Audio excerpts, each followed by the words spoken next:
దీక్షా దివస్ ను విజయవంతం చేసేందుకు బీఆర్ఎస్ సిద్దమైంది. రాష్ట్ర సాధన కోసం 2009 నవంబర్ 29న పార్టీ అధినేత కేసీఆర్ ఆమరణ నిరాహార దీక్ష చేపట్టిన రోజును గులాబీ పార్టీ దీక్షా దివస్ గా నిర్వహిస్తోంది. ఉద్యమం రాష్ట్ర ఏర్పాటులో కేసీఆర్ పాత్రను ప్రజలకు వివరించేలా రాష్ట్ర వ్యాప్తంగా కార్యక్రమాలు నిర్వహిస్తున్నారు. ఉదయం అన్ని జిల్లా కేంద్రాల్లో, సాయంత్రం భాగ్యనగరంలో కార్యక్రమాలు జరగనున్నాయి.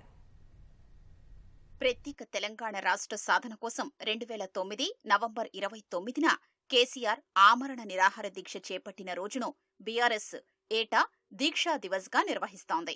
రాష్ట్ర ఆవిర్భావం తర్వాత 9.5 పాటు అధికారంలో ఉన్న గులాబీ పార్టీ తొలిసారి విపక్షంలో ఉండి దీక్షా దివస్ నిర్వహిస్తోంది.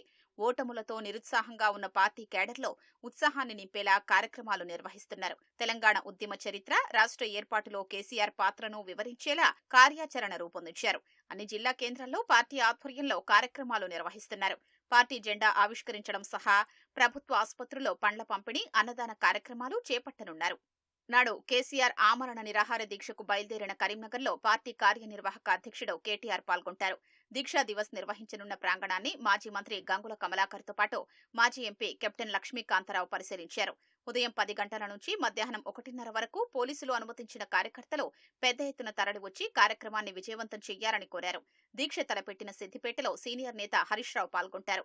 ఆయా జిల్లాల పరిధిలోని మాజీ మంత్రులు, ప్రజాప్రతినిధులు, సీనియర్ నేతలు, శ్రేణులు కార్యక్రమాల్లో భాగస్వాములవుతారని పార్టీ వర్గాలు తెలిపాయి. కేసీఆర్ చికిత్స పొందిన నిమ్స్ ఆసుపత్రిలో బీఆర్ఎస్ ఎమ్మెల్యేలు, నాయకులు పండ్లు పంపిణీ చేస్తారు. జంట నగరాల్లోని అన్ని నియోజకవర్గాల నుంచి మధ్యాహ్నం బైక్ ర్యాలీలు చేపడతారు. హైదరాబాద్ బంజారాహిల్స్ లోని బసవతారకం ఆసుపత్రి నుంచి తెలంగాణ భవన్ వరకు జరగనున్న ర్యాలీలో కేటీఆర్ సహా ముఖ్య నేతలు పాల్గొంటారు.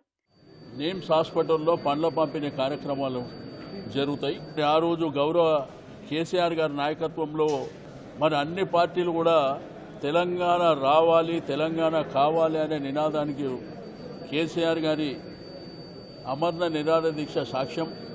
బసవతారకమ్మ క్యాన్సర్ హాస్పిటల్ నుంచి ర్యాలీగా బయలుదేరి జిల్లాలో జరిగే కార్యక్రమాలు రేపు పొద్దున జరుగుతాయి. ఇక్కడ హైదరాబాద్కు సంబంధించి మా హైదరాబాదు నాయకుల నాయకత్వంలో తెలంగాణ తల్లి విగ్రహానికి పూలమాల సమర్పించి, లోపలికి వచ్చిన తర్వాత జయశంకర్ సార్కు పూలమాల సమర్పించిన తర్వాత లోపల ఫోటో ఎగ్జిబిషన్ ఉంటుంది. అక్కడి నుంచి స్టేజీ ప్రాంగణం దగ్గరికి వెళ్ళినప్పుడు ఒక 25 నిమిషాల డాక్యుమెంటరీ, ముఖ్య నాయకుల ప్రసంగం తర్వాత కార్యక్రమం ముగుస్తుంది. దీక్షా దివస్ ను ప్రతిష్టాత్మకంగా తీసుకుని విజయవంతం చేసేందుకు బీఆర్ఎస్ ముందు నుంచే సన్నాహాలు చేసింది. జిల్లాల వారీగా ఇన్ఛార్జీలను నియమించి సమన్వయం చేసింది.